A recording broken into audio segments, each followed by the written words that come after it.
Good morning, Kristen. How are you? Hi, Dana. Great to see you.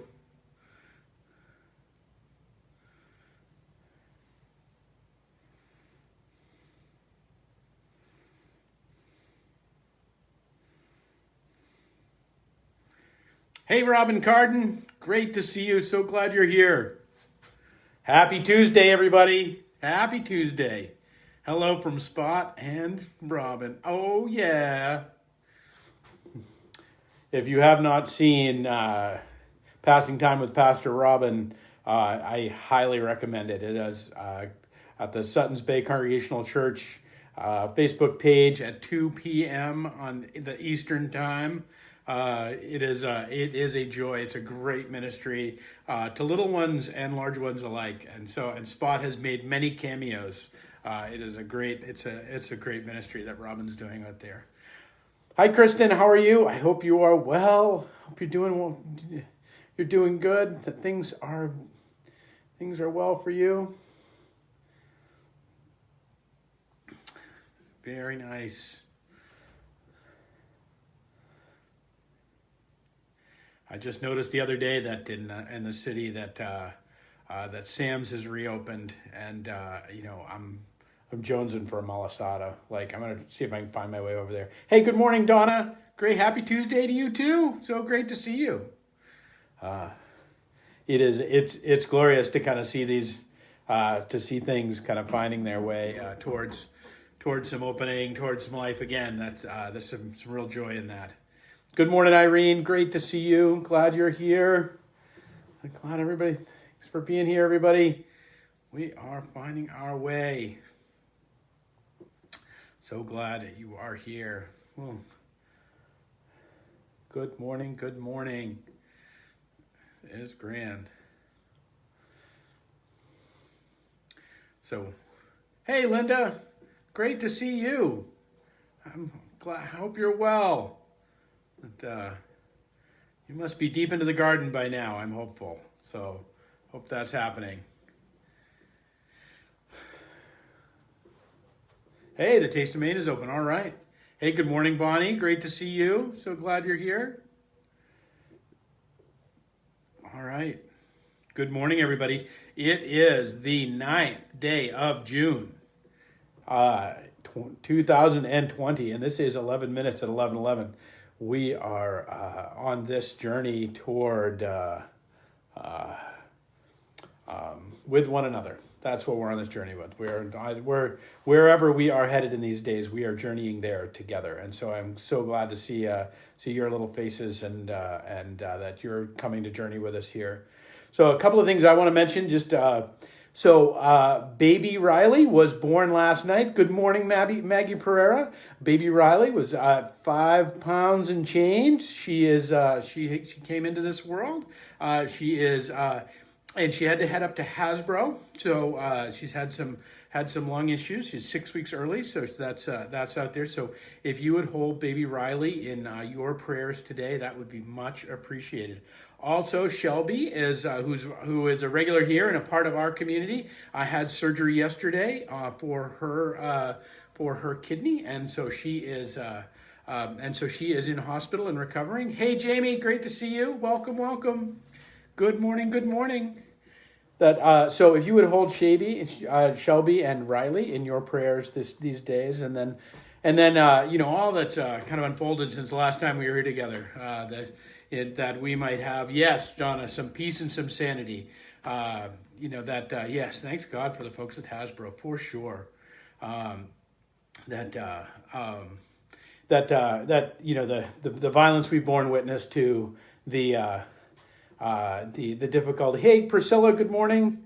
The difficulties of our days and the healing that our world needs on so many different levels right now.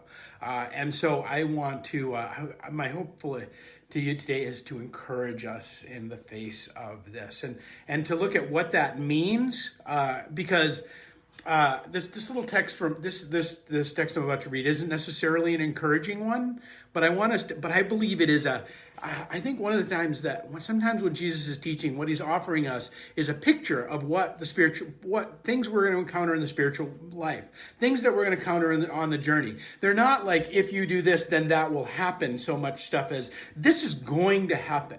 You are going to encounter these roadblocks, and that the journey of either persevering, of encountering them, and continuing to journey with them is really important. So here's the text. This is from Luke 13, the Gospel of Luke. So he says this. He says, "Then Jesus went through the towns and the villages, teaching as he made his way to Jerusalem. Someone asked him, 'Lord, are only a few people going to be saved?'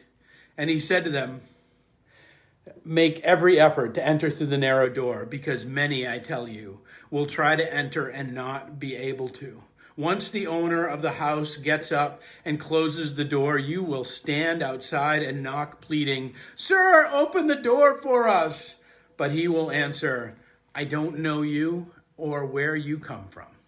And then you will say, "We ate and drank with you, and you taught in our streets." But he will reply, "I don't know you, and where you come from. Away from me, all you evildoers." There will be weeping there and gnashing of teeth when you see Abraham, Isaac, and Jacob, and all the prophets in the kingdom of God, but you yourselves thrown out. People will come from east and west and north and south and will take their places at the feast of the kingdom of God. And indeed, there are those who are last who will be first, and first who will be last. That, I know, a happy Tuesday, huh? Hi, everybody, like, woo, narrow gate. All right, everybody. But I think this isn't just about Jesus picking winners and losers and saying, if I decide to shut the door on you, you're screwed. Too bad. So sorry. Have a nice day. No soup for you. That's not what this is driving at. This is driving at the fact that we are going to encounter times when the Master, when our hearts, when our love closes the door on us. We're gonna encounter this. This is gonna be a part of the journey. Hey, Jackie Donovan, great to see you. John Wells, so glad you're here, brother. That we're gonna encounter these moments when the door closes. You see, it is this, and I think the door is not, we think about it like, that's God just kind of playing capricious God, like he wants to do this sometimes. But I think this is about the Master in us is really our hearts.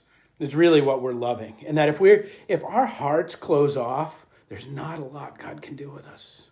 When our hearts close off, where there's not a lot of ways that we can be moved. That we're going to experience pain in this world. We're going to experience struggle. That there are going to be times in which the way seems like a narrow door, and we're going to miss it. We're going to blow right past that sucker plenty of times in the course of our life. But this whole notion that we're going to experience some closed doors. We're going to experience them, but that pain, that's out there. But the suffering and particularly the bitterness, the closed offness that can come from our heart. I don't know about you, but I watch the images that have been on my phone and my screens over these past days. It is both simultaneously breaking my heart and closing it off. I'm looking at that going like, boom. And I'm not even in charge of that anymore. I mean, we're not, in some ways, we call it the Master, but because oftentimes our heart's the master of us, isn't it?